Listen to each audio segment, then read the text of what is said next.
All right. So I interviewed the Mighty V.I.C from the Beatnuts, right? Yeah. And he contested to the fact that he's witnessed other people writing for Joe. He said he saw JuJu writing for Joe. Shout out to Vic. He's a good brother. Shout out to him, man.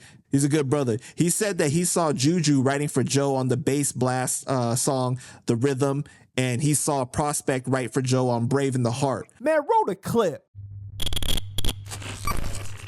That I remember. That session I remember clearly. I remember JuJu writing with Joe for that one. What do you mean?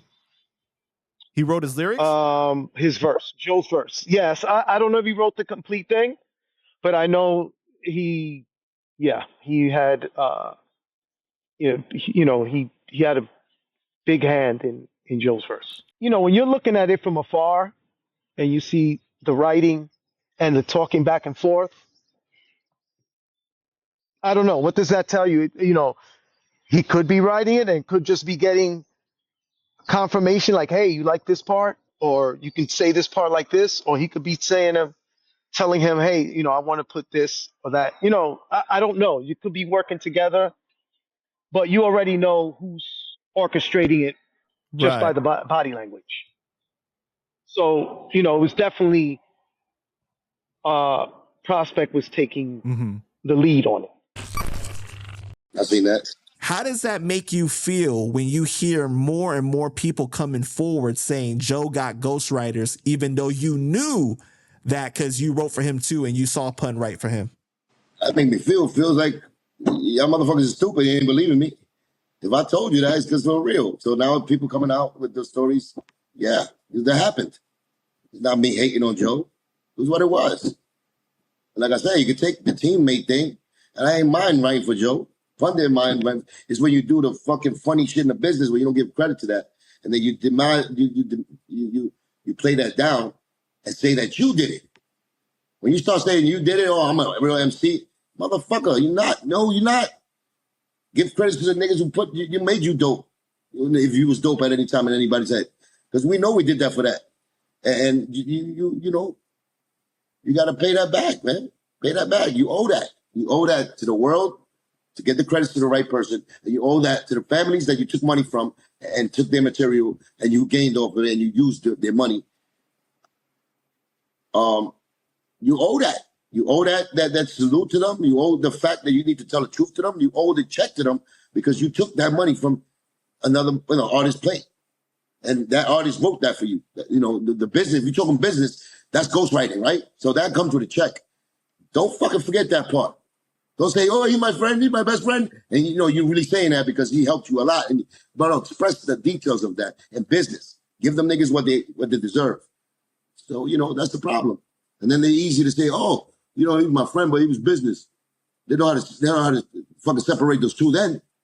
When it comes to business, they don't know how to do it when, you know, when it counts, because that's when it counts. Pun is not here. He needs that money. Them fucking royalty checks that he wrote for you, nigga, those songs, that was Pun. That was my brother's pen. That was my pen.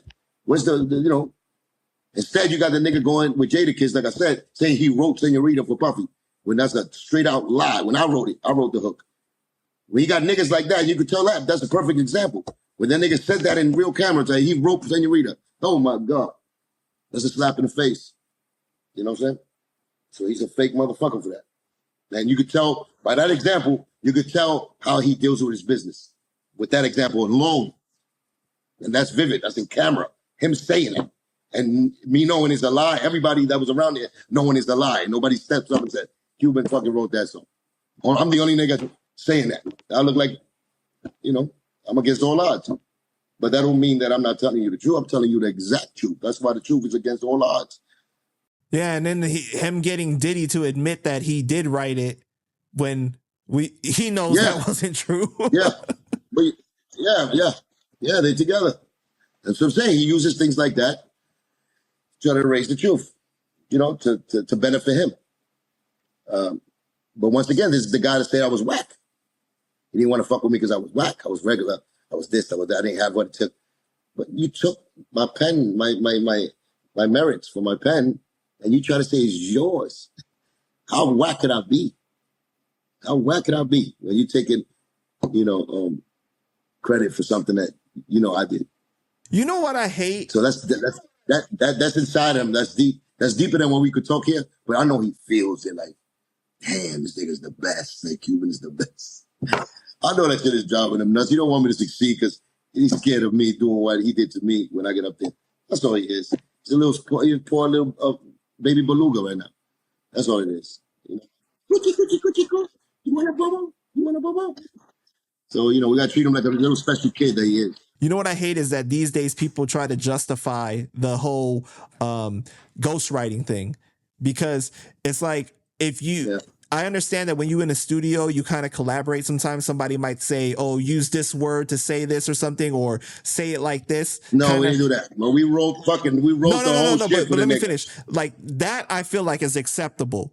Right? Like that's okay. Like little stuff like that. But when you get in full on lines, full on verses from people and stuff, for you to fixate your mouth to say, how could I not be on the top 50 list of best rappers and shit like that? That's what I'm saying. Or like consider myself to be an MC when I know that happened. Like a real MC would never accept that.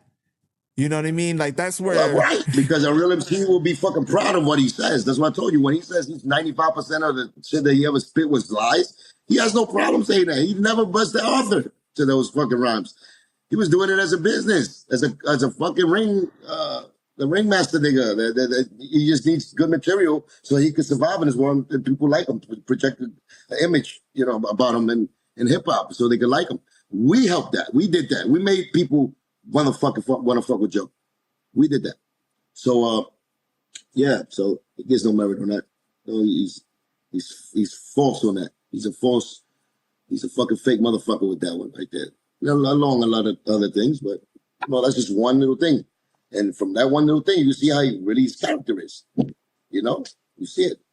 It's funny because like I remember hearing Liza talk about this on Clubhouse, I think it was. She was saying that like when Pun used to write for Joe, he would be like, oh, this is too good. Like, nah, I gotta keep some of this for myself, or I gotta make sure my shit is tighter. He never let but he made Joe fire. He made Joe fire rounds. It's just that he never let, like, whenever he writes something for Joe, he makes sure he writes a better rhyme than Joe, that Joe. Yo, wait, so he was in control. Who wrote the Who Shot Ya, or no, I Shot Ya remix verse?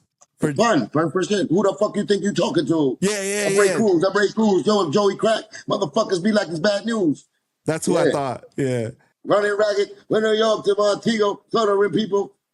Getting the guns from Puerto Rico. I never be feared because the fear lasts longer. These bitch ass niggas don't stronger that we be clean. Seeking for respect that ain't there.